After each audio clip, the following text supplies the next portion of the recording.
Good evening and welcome. I'm Chris Parnell. Reporting from Moscow. Tbilisi. Times Square. May your dreams be your only boundaries in life.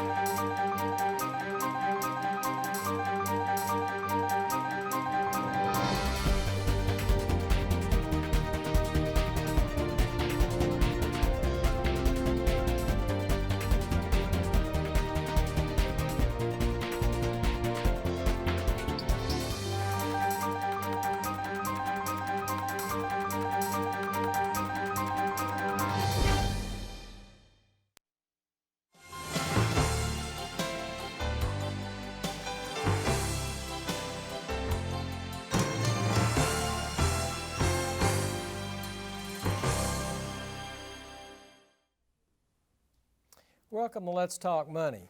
My name is Harvey Cook, and I thank you for tuning in to Let's Talk Money today. Over the past 15 years on this program, we have spotlighted our community's brightest leaders, and today is no exception. We are honored to have Barry Griffith, who is owner of Artisan Floors, with us.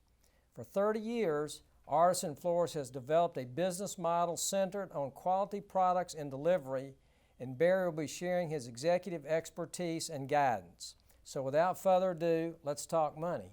Barry, welcome to the show. Thank you, Harvey. First of all, start off, if you would, and tell our viewers about your background. Well, it's very unexciting. High school education, went out into the job market and pretty much had a minimum wage job until I decided to start my own business. I was cleaning carpet at the time. And so after a few months of doing that and figuring out that I'm not going to be able to survive very well, I started my own carpet cleaning operation. That's pretty inspiring, actually, to hear that. Tell us about Artisan Floors, what you do, and how you do it. Yeah, well, like I said, I started off in carpet cleaning with a specialty in multifamily at the time. And over the years, we've evolved into flooring sales. From that, the beginnings as a carpet cleaning business. I've always had my focus on multifamily. Has some different and unique challenges to it, but we have a quality company and quality people who have an objective of going out there and doing a fantastic job every day. Mm-hmm. And do you do sell retail as well as wholesale? We do have a retail component to our Memphis store. At present, we have 8 locations in 8 different cities. Mm-hmm. Memphis is the only location where we do retail. Multifamily is our focus everywhere else. And so you, when you started your carpet cleaning business, that was your own business, and then you decided to get in the floors. Mm-hmm. How did you make the decision to start that in terms of economic standpoint, risk involved? Because that's a lot different than just cleaning carpets. Yeah, I'd like to tell you I had a brilliant plan, but I didn't. It was pretty much a long shot to be able to get it because it's very demanding of your capital and everything for when you start putting in floors and investing that kind of money. It was very difficult on the capital end of it. I guess had I known what I know now, I may not have started it, but over the years we just slowly turned our profits back into the company over and over again until we got to the point where we were profitable enough to start expansions. Mm-hmm. And were there some particularly difficult decisions that you had to make early on? If there were, can you walk us through some of those?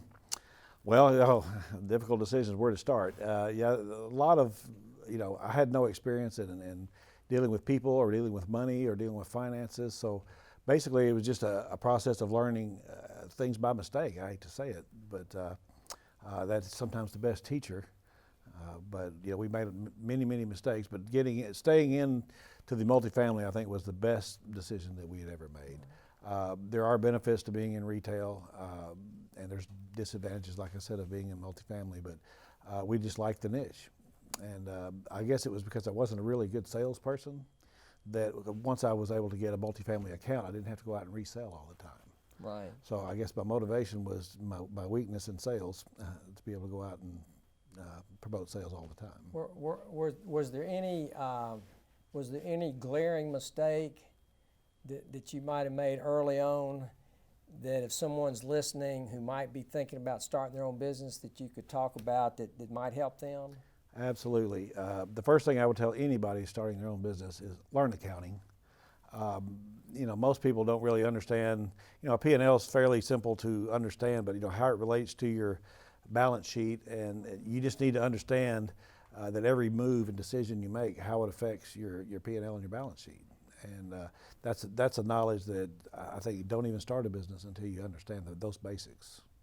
That's great advice. Sometimes I have some youngsters that come ask me for advice that are getting ready to go to college or in college, what I would recommend to them. And I tell them all the time, if you don't have something specific, like you want to be a doctor or what have you, a lawyer, study accounting, because then you can do anything in business really that you want to. Right. Yeah, so learn how to get the respect of the financial institutions. Right. Learn what it is they want to see on that and why. Right. And how do you go about attracting customers? Well, basically we knock on doors still. We do property management companies are our customers. We train our salespeople, in our manner of doing business, and basically it's door to door. Most of our growth is, of course, is through referrals. I think the best sales strategy is to do a fantastic job for the customers that you have, and they'll tend to tell people, and that is the best way to grow your business. Right. Word of mouth. Word of mouth.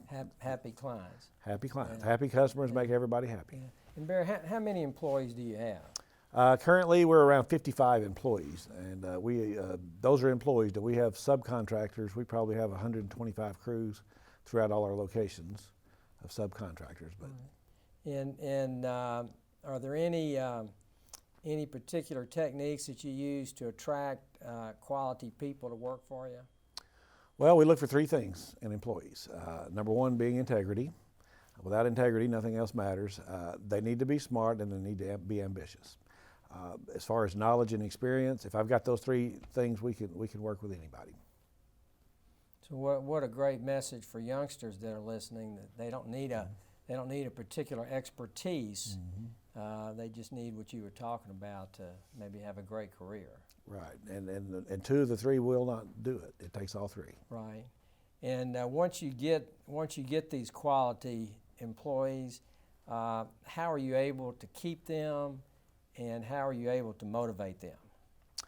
Well, I think the motivating is easy if you find the right person. We try to make them understand we're not in this business just to make money.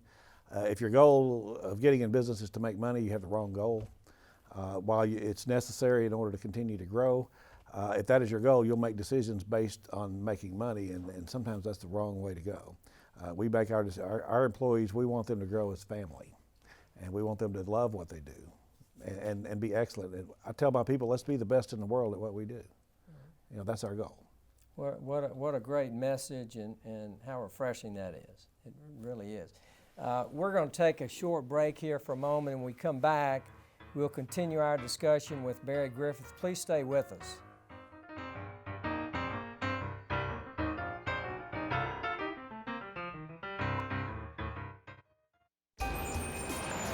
Okay, Josh, do your stuff. Okay, people, you know the drill. Canned foods only, guys. Sometimes you gotta live what you believe up in your arms, 'cause that's where it starts. Right here with you and with me. What the world needs now is love. Generosity, pass it on. A little help from up above. Faith to me. A message from the Foundation for a Better Life.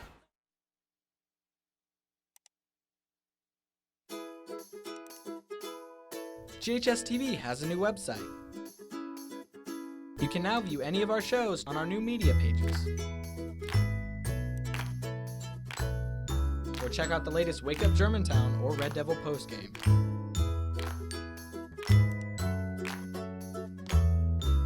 As always, we're streaming live 24/7. Just visit ghstv.org today.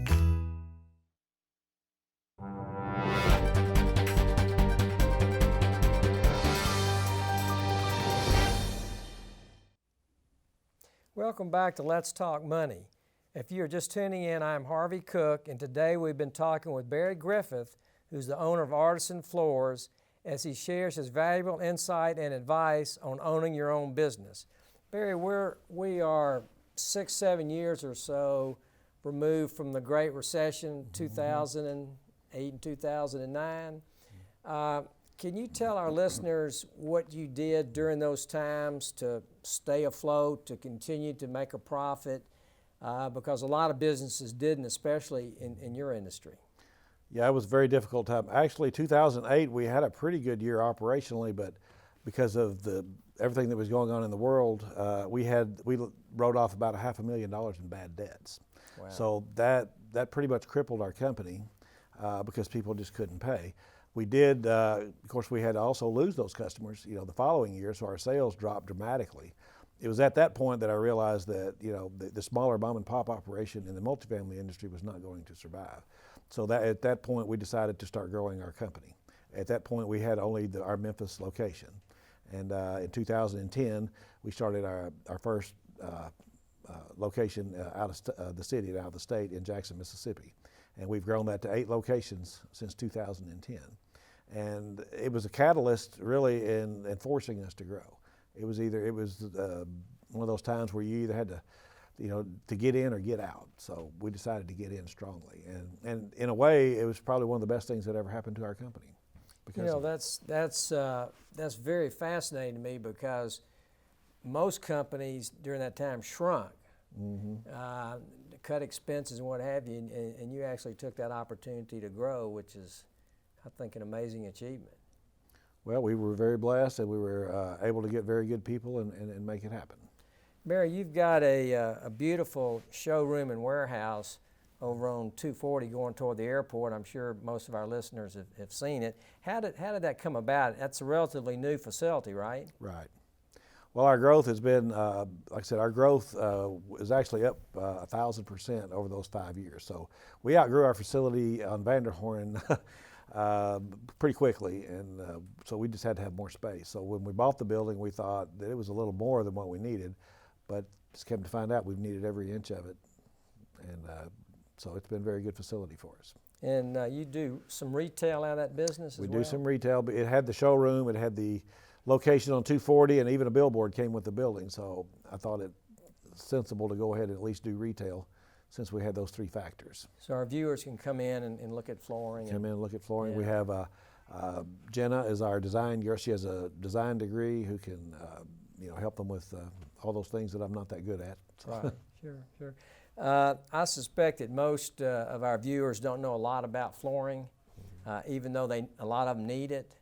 How could you recommend that they go about learning enough so that they would be an intelligent consumer? If you really want to know a lot, you can look up the Carpet and Rug Institute out of Dalton, Georgia. They can tell you anything and everything about every flooring surface known to man. If you don't want to go that far, I would just find there are many good companies here in town that are very reputable that you could go and they would answer your questions. Right. Ours included. Barry, I had the privilege of meeting your son recently when I visited you at your location. Can you talk a little bit about what it's like working in a business with your son? Because I suspect that some of our listeners are doing that now or are thinking about doing that. Mm-hmm. What are the challenges there and the pitfalls and maybe some of the rewards? Well, I know I've had a lot of people ask me that question. How is it working with family members? And I don't know if it's our family. It's not been a problem. My son's very obedient, very very smart, and he wants to learn and do better.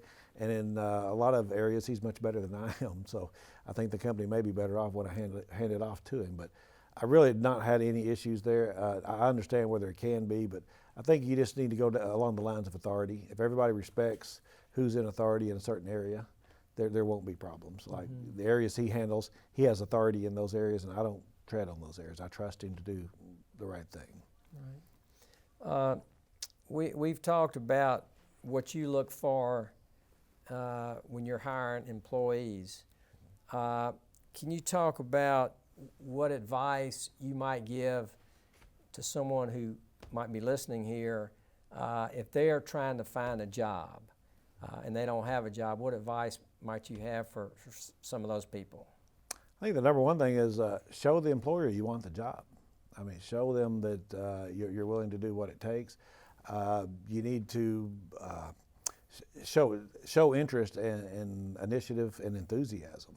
I've had people come in for interviews that act like they really didn't want to be there, and that's an instant turnoff to me. I want somebody that's hungry, that has something to prove.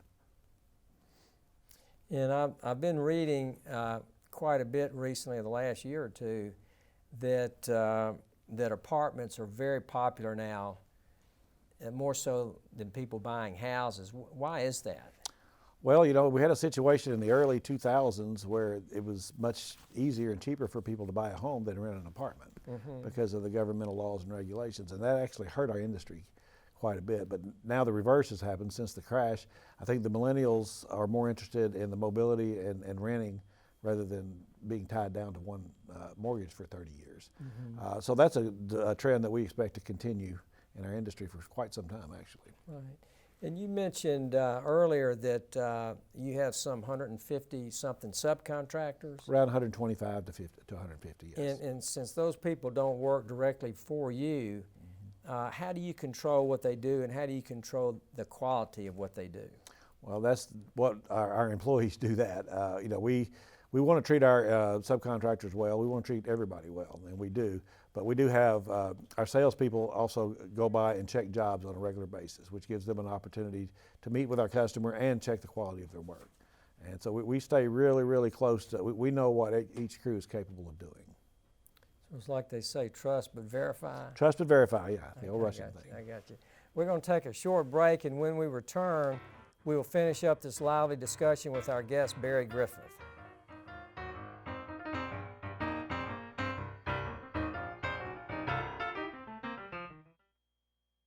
I see trees of green,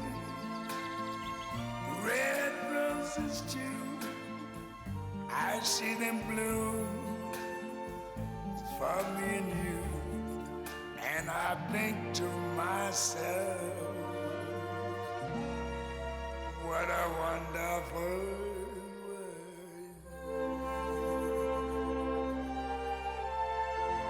Ooh, yeah.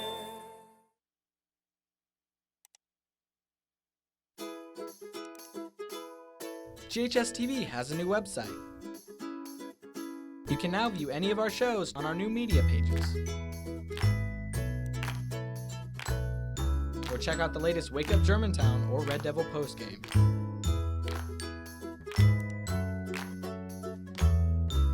As always, we're streaming live 24/7.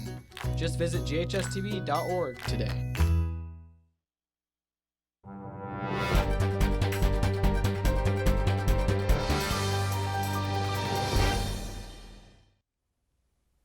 Thank you for joining us again on Let's Talk Money. Today we are honored to have Barry Griffith, who's the owner of Artisan Floors, with us. With just a little time left, we want to jump back in and finish our exciting conversation with Barry as we explore the challenges and rewards of owning your own business. You want to talk about, Barry, some of the challenges that you've had and how you've dealt with them that have made you successful? Well, there's a long list of challenges in business, as everybody knows, with the governmental regulations that are very time-consuming and expensive to follow through on, in finding good help. You could take that to shipping, to accounting, you have to wear a lot of hats to run a business. I think the biggest difficulty is developing the culture. You know, if you get the culture right, pretty much everything else in the company will take care of itself. And that goes back to your employees. You have to start there. They have to see your vision. They have to carry forth your vision. And that's the most difficult part. But if you can do that, then it's really fun and exciting to watch them go. I have more fun watching my employees grow as people than I do any other part of this business. Well, what a great message about the culture. It really is. Can you talk a little bit about the challenge of running a company where you've got multiple locations in multiple states? It seems to me like that's a lot to get your arms around. You're right. It's harder to extend that culture out to our satellite stores.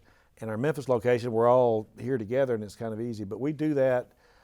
We have ways of, even our warehouse people in our remote locations, we have ways of gauging their efficiency.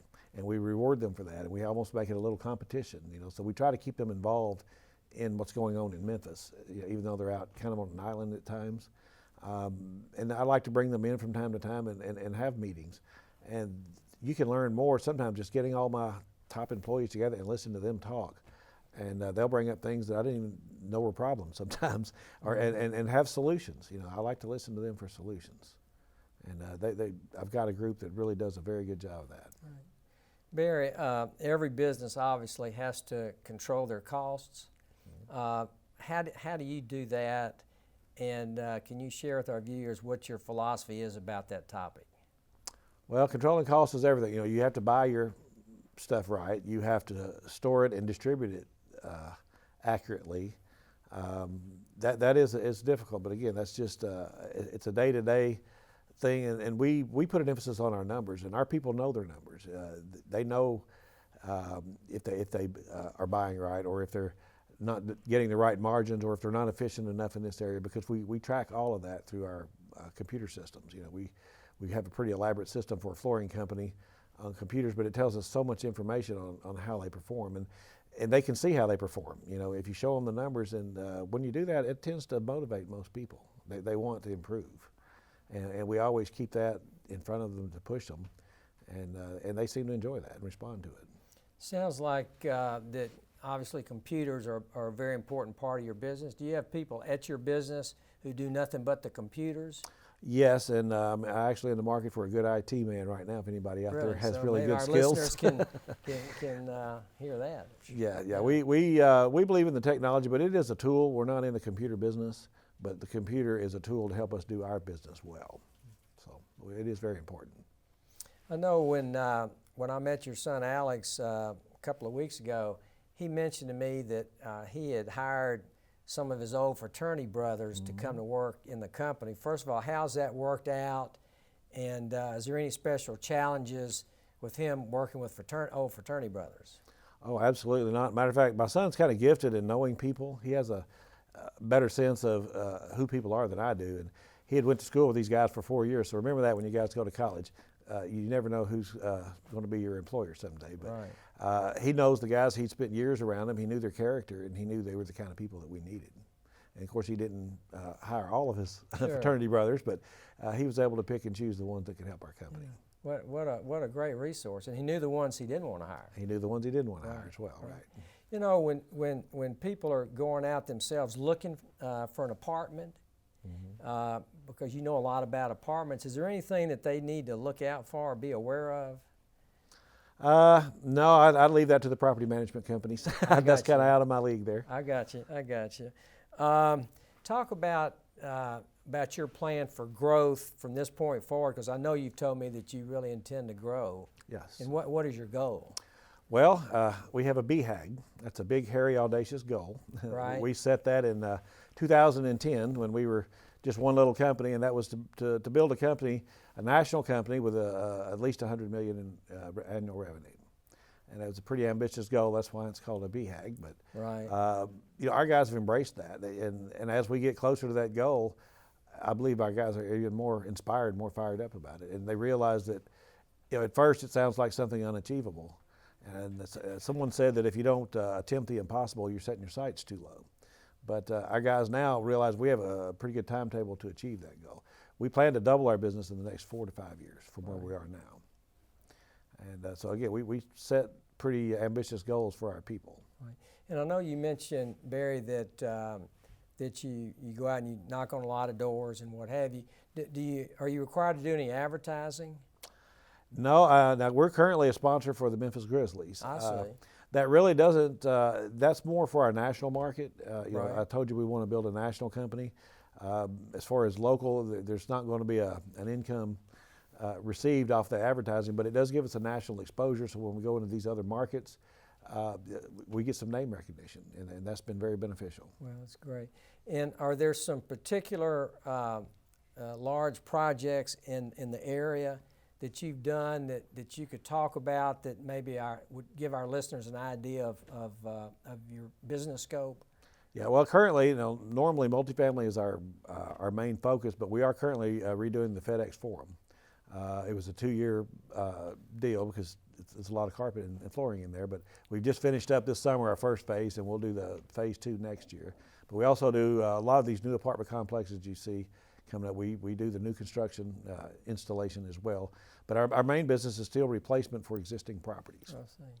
So when our listeners go into the FedEx Forum, they're going to be walking on your floors. Absolutely. That's pretty cool. Go support the Grizz. Yeah, I think that's great. You talked about how intent you are on growing your company. Do you think that's something that most companies ought to try to do, or maybe companies who are very profitable just staying where they are and making it keep working? Well, that depends on the person, I think. I'm very easily bored, so I need some stimulus, and I need to try something difficult. Right. So I just prefer to try to grow. But I could understand a company that's doing well, but I think you tend to get lazy if you're not striving for something. And, Right. From my experience. I got you. It seems like in flooring, like everything else, you get what you pay for. Mm-hmm. Does flooring ever go on sale for people like myself that are buying it? Do you have any suggestions? Well, if you saw our regular prices, it's like a sale every day. But I sales are, everybody wants to get a certain margin. Right. A sale is just an attempt to increase the business. Just shop around, that's all I could really tell you. Great. Once again, we want to thank you, Barry, for joining us today.